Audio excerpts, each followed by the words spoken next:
ডিভোর্সের ৩৭ বছর পর নিজের পরিচালিত বৃদ্ধাশ্রমের এক কোণে হঠাৎ চেনা এক মুখ দেখে যেন আমার নিঃশ্বাসটা গলায় আটকে গেল। কিছুতেই ভাবতে পারছিলাম না যে এত বছর পর মানুষটিকে এভাবে দেখতে পাবো। এটা একবারই অকল্পনীয় ছিল আমার কাছে। এক নিঃশব্দ দুপুরে হঠাৎ করেই থমকে দাঁড়ালো আমার জীবন। বৃদ্ধাশ্রমের করিডোরের এক কোণে বসে থাকা এক ব্যক্তিকে দেখে আমার গলা শুকিয়ে গেল। নিজের চোখকে যেন বিশ্বাস করতে পারছিলাম না। ভালো করে দেখলাম, না, ভুল হয়নি। ওই মানুষটি, হ্যাঁ, সমরেশ। সমরেশ আমার এক সময়কার জীবন সঙ্গী। আজ সে একেবারে অন্য মানুষ।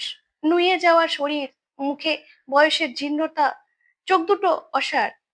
কিছুটা দ্বিধা আর বিস্ময় নিয়ে তার সামনে গিয়ে দাঁড়ালাম। না, কোনো প্রতিক্রিয়া নেই। তখনই বুঝলাম সে চোখে দেখতে পায় না। ৪০ বছর আগে আমাদের বিয়ে হয়েছিল। স্বপ্নে ভরা এক সংসার ছিল আমাদের। একান্নবর্তী পরিবার। ভালোবাসা, শ্রদ্ধা সবকিছু যেন ঠিকঠাক চলছিল। কিন্তু সময় যে বদলে দেয় সবকিছু। বিয়ে ২ বছর পরই আমাদের ঘরের সন্তান আসেনি।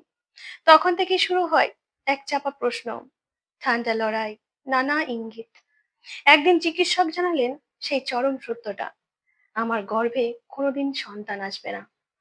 সেদিনের পর থেকে সম্পর্কের ভিতে ফাটল ধরতে শুরু করে। সমীর ধীরে ধীরে সরে যেতে লাগলো আমার থেকে। তবু আমি আঁকড়ে ধরেছিলাম, কারণ ভালোবাসার ওপর আমার অগাধ বিশ্বাস ছিল।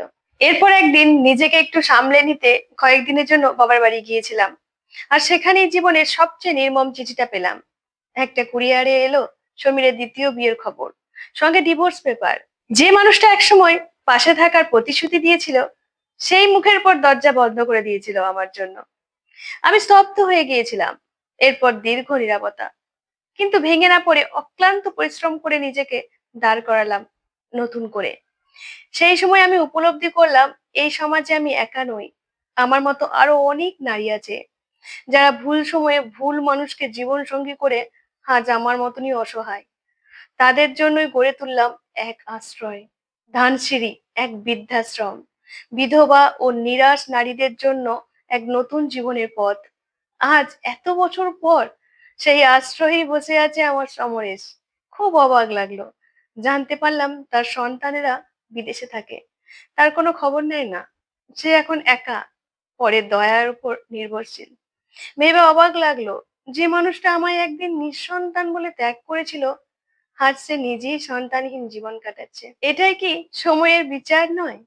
এটাই কি সৃষ্টিকর্তার নিঃশব্দ সমতা নয়? জীবনে সবকিছুই একদিন ফিরে আসে। ভালোবাসা, অবহেলা, ত্যাগ, ঘৃণা, সব। তাই কাউকে দূরে ঠেলে দেওয়ার আগে একবার অন্তত তাকে জিজ্ঞেস করুন, এই সিদ্ধান্তের ভার আপনি ভবিষ্যতে বইতে পারবেন তো? জীবন সব সময় ন্যায় বিচার দেয় তার নিজস্ব নিয়মে। শুধু সময়ের অপেক্ষা মাত্র। ভিডিওটা ভালো লাগলে লাইক, শেয়ার, কমেন্ট করতে একদম ভুলবেন না।